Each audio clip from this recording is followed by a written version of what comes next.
And we're bringing you Easy Choice, presented by Geico. Our Emory Hunt making some choices in his latest mock draft, the post-NFL free agency mock. We saw some big names in free agency find some new homes. Kirk Cousins over to Atlanta, Tony Pollard over to the Titans, and so forth. Joe Mixon leaving Cincinnati. After some of those big dominoes fell, Emory Hunt laying out his latest mock, and he has the Chicago Bears not taking a quarterback with that #1 overall draft pick. He has them taking Marvin Harrison Jr. Emory? Yeah. Keeping Justin Fields? Question mark. Caleb Williams, he has him going 2nd overall to join Dan Quinn in the Commanders, and then Jaden Daniels going #3 overall, the new quarterback there in New England. What about draft capital?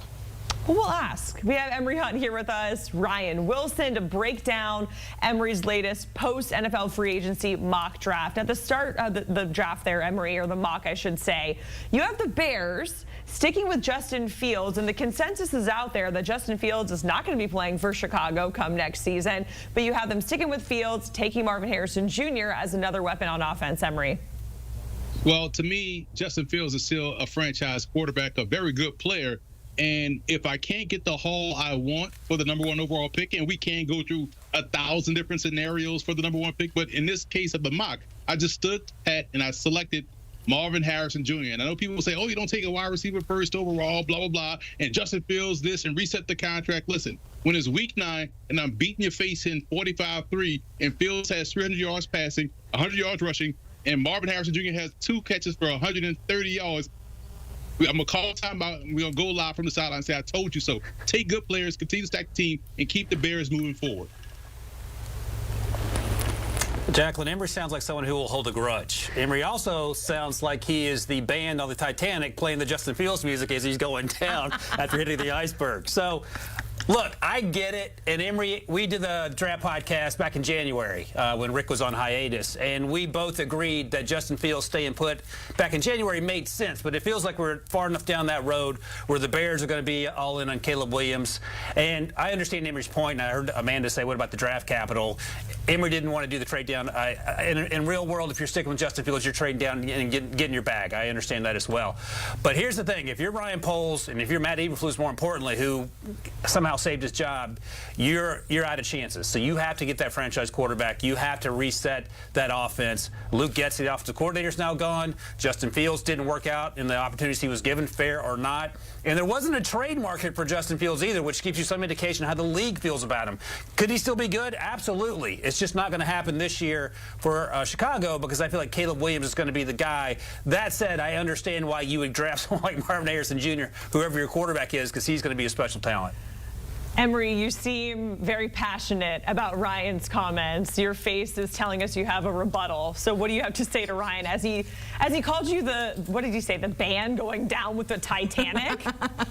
That slight aside, I'm attacking the comment that I've seen permeate all throughout social media. Well, the NFL told you that, what they feel about Justin Fields. This is the same NFL that told us what they felt about Lamar Jackson when he was available, right? So I'm not buying that. What if the Bears didn't make him available? That's why nobody traded for him. The same reason why nobody really went after Lamar Jackson, because the Ravens wasn't going to let him go. So Justin Fields, all the strengths you like about Caleb Williams is all the strengths that Justin Fields had as a prospect and has shown you time and time again he can do it in the NFL. You don't watch a Bears game and come away thinking, man, that quarterback needs to go.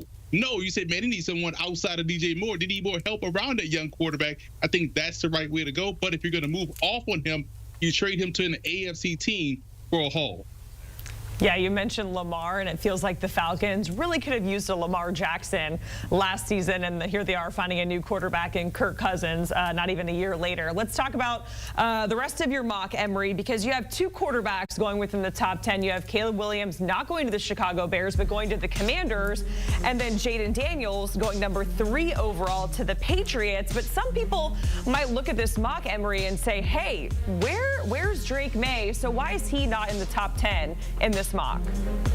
Because he's not a top 10 talent, in my opinion, in terms of the quarterback position. I know people get stuck on these names when the way too early preseason mocks come out, and they kind of carry that throughout. But when you're breaking down the film, you kind of have to go through the process. And to me, Drake May is part of maybe around that late first round, second round talent. We know he's going to go high. He probably won't fall past the Giants. They seem to have a liking to quarterbacks coming from the state of North Carolina playing along Tobacco Road. So I get it. But to me, he's a more late first-round talent, second-round talent than a top 5 talent, in my opinion. Yeah, I don't disagree with your thinking, Emory. And Emory and I talked about this too, Jacqueline. Go back to that Week 1 game, UNC versus South Carolina. Spencer Rattler actually outplayed Drake May in that game, and Spencer Rattler got sacked 9 times. The other thing is this. If you're, you won't know what this is, Jacqueline, but if you're watching on a black and white television from the 70s and you see Drake May on the field, but you don't know who he is or who he plays for, you'd be like, okay, this guy's okay, he's made some good decisions. He's made some poor decisions as well. And Emory's right. Sometimes we get caught up on the name. The one thing that I caution myself against, and I've talked about this before with you as well, is that I was down on Justin Herbert his last year at Oregon because he didn't play up to expectations. Justin Herbert's a really good football player, and sometimes fit matters. So I think there were a lot of things working against Drake May at UNC last year. That said, if you're a franchise quarterback, the expectations are you're going to go to a bad situation. You have to make that organization better. So I think you have to find the right fit for Drake May. I think Emory's also right that he's probably going to end up going top 5 because of the Giants' fascination, but with potentially getting him. If not the Giants, some other teams we'll probably talk about in a second. But if you leave him out of the top 10, I give Emory points for at least being honest, because a lot of times in the media, you don't want to be out on the limb by yourself. And I think Drake May has not played up to that top 5 status based on just on his 23 tape. His 2022 tape is pretty good. Let's stick with the quarterback conversation, and we think about some teams that are sitting just outside of the top 10, the Raiders, the Broncos, the Vikings. Emory, which of these teams, when you think about that could potentially trade up into the top 10 to get a quarterback, which of those teams do you think is in the best position to do so? Probably 11 and 12, the Vikings and Broncos, if we're being completely honest. The Vikings seem like they're telling everybody, hey, man, we're trading up to go get one of these quarterbacks. We're not going to sit at 11. The Broncos, man, we barely have any money anyway. Might as well just go all in and get rid of some of these first-round picks for the future and go get our guy that we want at the top. So I think those two are probably primed to go and get a quarterback. The Raiders would be an intriguing option, but I feel like they can maybe wait and get one of these second-tier guys that are really good, like a Michael Penix, or if you feel like a Bo Nix or a Spencer Rattler or J.J. McCarthy is within striking distance for you, if you feel like those guys can help you out, you can stay where you are and grab one, because I expect a run on offensive tackles and a run on receivers before the Raiders pick. But if you're the Vikings and Broncos, you got to go and get your guy right now. So the conversation has been that the Vikings and Broncos both have interest in J.J. McCarthy. We'll see how much of that is true when the actual draft takes place in 42 days. But if that's the case, then there's going to be a race to the top to try to get J.J., because those 3 quarterbacks there, Caleb, Jaden, and Drake, are going to be gone, probably picks 1, 2, and 3. Do we see the Vikings or the Broncos try to trade up to 3? Or to Emory's point, what happens if the Raiders decide to trade down? They do have Gardner Minshew on the roster. He and Aiden O'Connell aren't the long-term solutions. But let's say you like Michael Penix Jr., and there's not a better deep ball thrower in this draft class. And if you're going to compete in the AFC West, you better have someone who can throw the ball down the field. Maybe if you're the Raiders, you trade down 2 or 3 or 5 or 6 or 7 picks to get a Michael Penix Jr., get some draft picks as well to help rebuild that roster. So there are going to be movements both ways, it feels like, Jacqueline. The real question for me is which one of these teams at 11, 12, 13, who moves up, and how high are they willing to go up to get what is potentially going to be J.J. McCarthy, or if they want to get crazy, go into the top 3 and get a Drake May or Jaden Daniels. All right, let's circle back to the Giants. And, Amber, you had them adding Malik Neighbors. But if the plan is to stick with Daniel Jones at quarterback, why do you think the Giants should take a wideout there instead of maybe some O-line help? I'm getting flashbacks of the Cowboys-Giants game where I feel like Micah Parsons and the crew sacked Daniel Jones like 10 times. Why would they take a wideout over getting some O-line help in this latest mock? Listen, Jack, I cover the Giants a lot out here during training camp and all leading up to the season. And they will go through every offensive lineman, every skilled player, and blame them before they blame Daniel Jones for being ineffective, right? So I'm done on the offensive line. Their offensive line is not as bad as it is being made out to be, but they lack someone that's a deep ball threat down the field, someone that's a bona fide number 1, and Malik Neighbors is the guy, to me, that can help that offense out, because they have a lot of the same guys. You have Darius Slayton, you have Wan'Dale Robinson, you have Jalen Hyatt, but to me, they're glorified number 2s and 3s. They don't have a number 1. The last time they had that, they had Odell Beckham Jr. And, oh, by the way, the last time they had him, they also had Saquon Barkley and Evan Ingram, but they ran all 3 of those explosive playmakers out because they felt like they weren't good players. So I think they should go with Malik Neighbors, help out that offense, help out Daniel Jones, and let's see what they can do this season. Yeah, I don't disagree with that at all, especially if you're going to roll with Daniel Jones, whether you think that's the right thing or not. As a Giants fan or just anyone watching on the outside, if Daniel Jones is going to be the guy, and we'll find out. There have been some, and Emory alluded to it, there have been some rumors that they potentially like getting a quarterback here. But Malik Neighbors is special, and he is Emory's wide receiver 3 in this mock draft. I get that. He could very easily be wide receiver 2, and there's been conversations that he might push Marvin Harrison Jr. The point is that there are 3 explosive wide receivers, and currently the Giants have none of them. So it makes sense to double up there. You would expect Darren Waller to be healthy. And Jacqueline, you asked about why no offensive line help.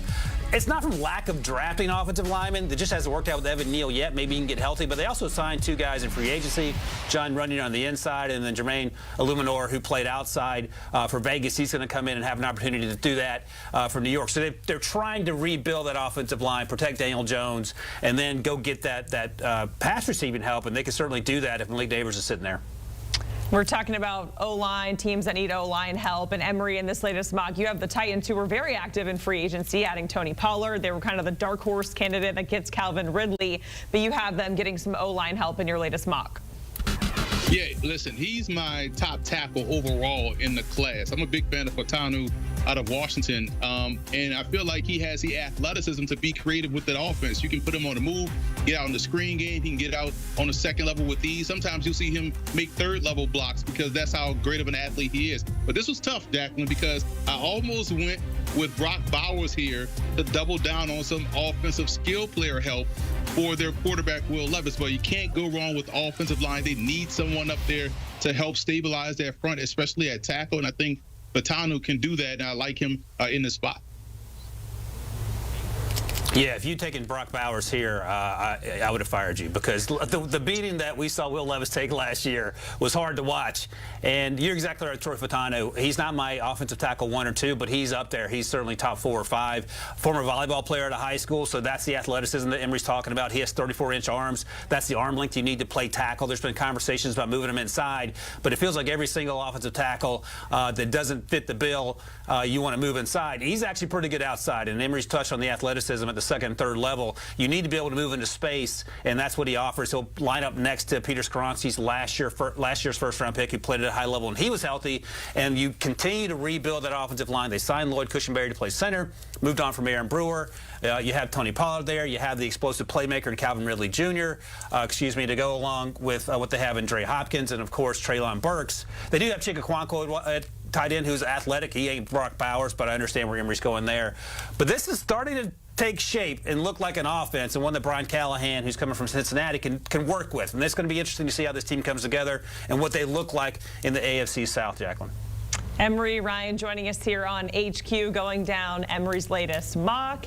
And not as many critiques on Ryan's wardrobe like we saw yesterday on HQ. We had Rick on set, so he was just like.